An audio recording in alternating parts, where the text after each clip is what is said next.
Today I want to share with you a story of magical healing. You see me with my very Western clothes and my green eyes. Without you hearing it from my lips, you wouldn't believe that I consider myself an Aztec, but I do. I do consider myself an Aztec because that was the way I was brought up. During the day, I will go to Catholic school. In the afternoon, I will be showered with explanations about how we, the Aztecs, see life. And this lady was a big part of my childhood. This is a reproduction of a very large monolith that is in the Archaeology Museum, Anthropology Museum, Mexico City. We call her Coatlicue. She is the mother goddess. She is what we could call Gaia, the divine feminine, for me. Many other Aztec believers. You know, of course, when I was little, the divine was something really somehow mysterious and somehow could be another lie of the grown-ups, like vitamins or the seasons or Santa Claus. But as I grew older and I had so many other experiences, I started to believe in divine. When I was 39 years old, 39, I really wanted to be a mother. And I set the intention to be a mother, and I became. It was like this, incredibly fast. With the other intention I set is that I wanted to be successful in my business, coaching business, that I didn't have a clue how to run. I didn't know how to sell. I didn't know how to set a website. I didn't know anything. And I wanted to be a mother and set a business. So I invested a bundle of money in a very expensive coach. And I was pregnant. So I got something running in my mind saying, I don't have time. I don't have time to take care of this baby. I don't have time to be a mother. I don't have time to be pregnant. I have to run this business. I need my return on investment.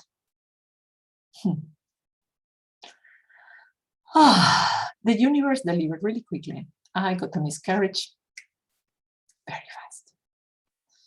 It was disastrous. I was in a big depression because I was 39 years old. And, you know, at 39, I was already quite late to have children. And then you have miscarriage. That is the situation of, you know, lost, guilt, shame. I'm not good enough. Disaster in my life. I have failed at life. All my life is a failure. It was serious and stuff. And I went to Mexico because I live in the Netherlands. I went to Mexico and I went to visit her. And obviously, this little woman kneeling in the museum, crying, telling her my story. Telling her that I lost my child. And she is the goddess, the mother goddess, and especially the mother, the goddess of childbirth. So I told her I lost my child, and I burst into tears. It's absolutely ridiculous, the story, because I was in a museum, you know, in the Museum of Anthropology in Mexico City. And I was crying in front of her, crying. And I was telling her of how the big pain of losing my child. And it was something like a miracle. I felt that I was being washed. I was being washed. And you know what I was being washed with? I was being washed with blood. And then I could understand why the Aztecs kept the skulls. And you see, she has a skull. There is something magical of the blood. It was something like the blood of Christ, the blood of all humanity, the blood of my child, the river of blood of life. I don't have the words to express to you what was this miracle.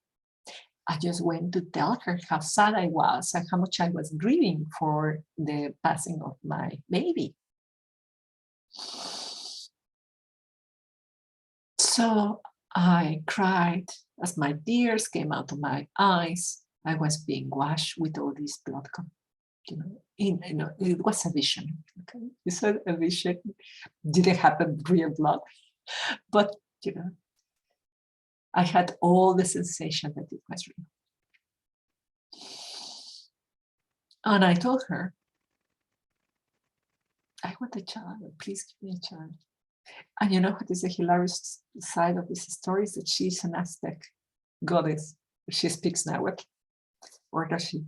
She's speaking a language.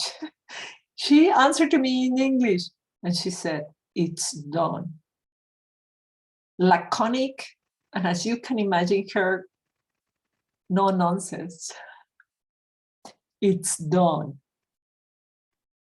And then I was just really taken aback and my crying stopped. And with my upbringing as a Catholic girl, I was thinking, what do I have to do now? Do I have to bring you flowers? Do I have to bring you incense? Do I have to walk from here to there? Do I have to promise you something?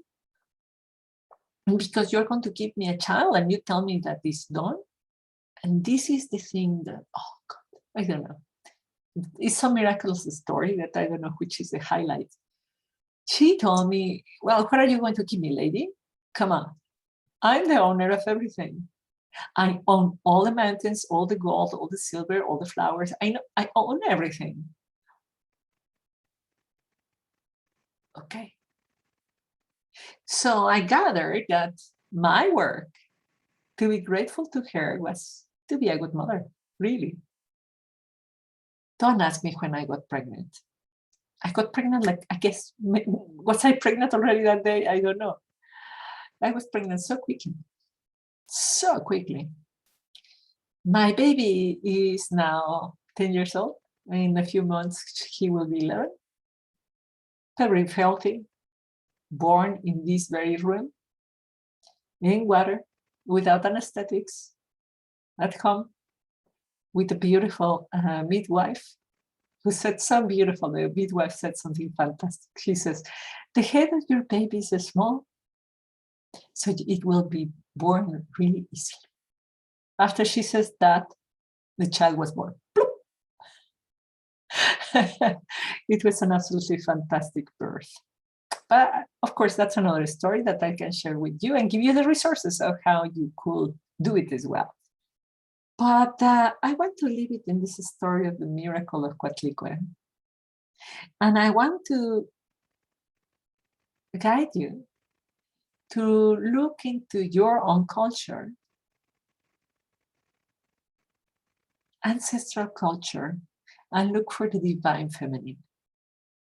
I live in the Netherlands and I've been talking with other women about the divine feminine.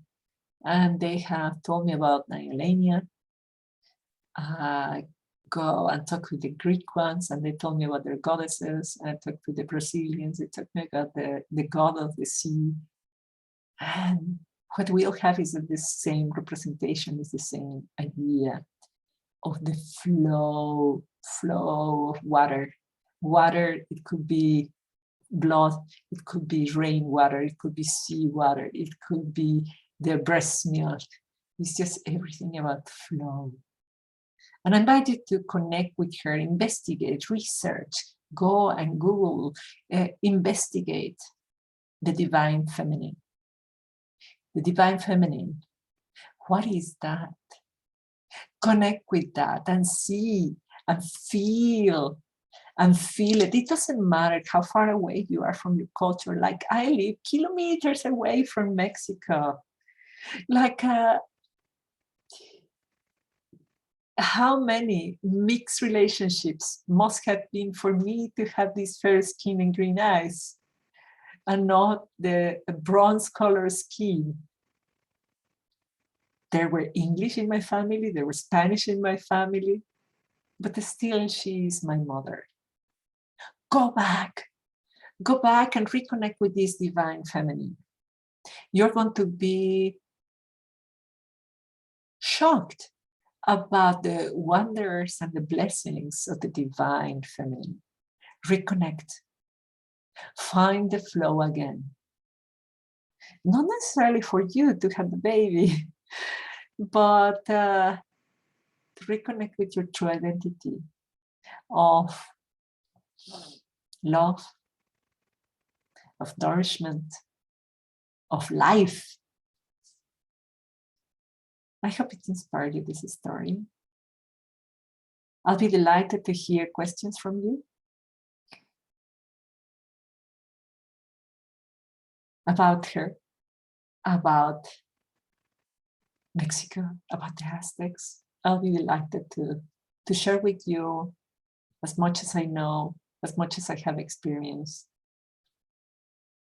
so that you remember who you are, because you are a representation of divine. You are. Wishing you a wonderful week.